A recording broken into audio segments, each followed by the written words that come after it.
Hello everyone, today I will share my story to you. My story title is I Will Carry You. It's an original story by me. So 1 month before the college entrance exams, JR felt unusually heavy-hearted. The weather outside was gloomy, and the air was filled with a sense of oppressive tension. She sat at her desk, her study materials spread out in front of her, but her eyes could not focus. Her grandmother's face kept flashing through her mind, and the dream she had last night seemed to be telling her that something had already happened. She called her mother, insisting that she needed to visit her grandmother today, but to her surprise, her mother refused. This had never happened before since her grandmother became ill. In the past, her mother would always urge JR to visit her grandmother, hoping her voice would help wake her up. JR was her grandmother's most cherished granddaughter. For the following days, JR felt increasingly unsettled. However, she still didn't manage to visit her grandmother in person. Everyone seemed more insistent than ever that she focus on her studies, putting all her energy into preparing for the upcoming exams. But the closer the exams came, the stronger her intuition grew, as if something bad had already happened. She tried to get the truth from her old sister, but her sister said the same thing. Grandma's fine, just focus on your studies. Jaya trusted her sister, believing she wouldn't lie to her, but she failed to notice the tremor in her sister's voice. Days went by as usual, until the night before the exam, when Jaya again insisted on visiting her grandmother, believing it would give her strength. But all her family members disagreed, even using superstitions to discourage her request.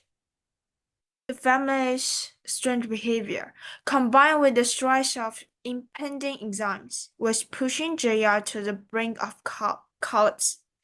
Her parents only urged her to go to bed, but the soft coating feeling in the air kept her awake.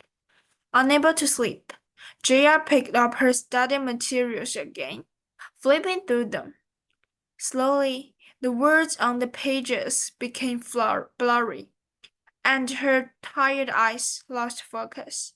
Just as she was about to close her eyes, a familiar warmth washed over her. She gently closed her eyes and felt a sense of calm and comfort. JR, don't be afraid. The familiar voice, like a soft breeze, reached her soul across time and space. She suddenly opened her eyes, only to find herself standing by a familiar bed. Her grandmother was lying there, smiling gently at her.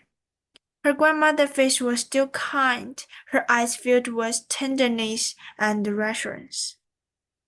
Grandma? Jia's voice trembled as tears unconsciously streamed down her face. I've always been here by your side, JR. Don't be afraid. Don't let fear take over your future. Her grandmother's voice gently smoothed her, easing all her anxiety and unease. JR clutched her grandmother's hand in the dream, her tears flowing controllably. Grandma, don't leave me, please.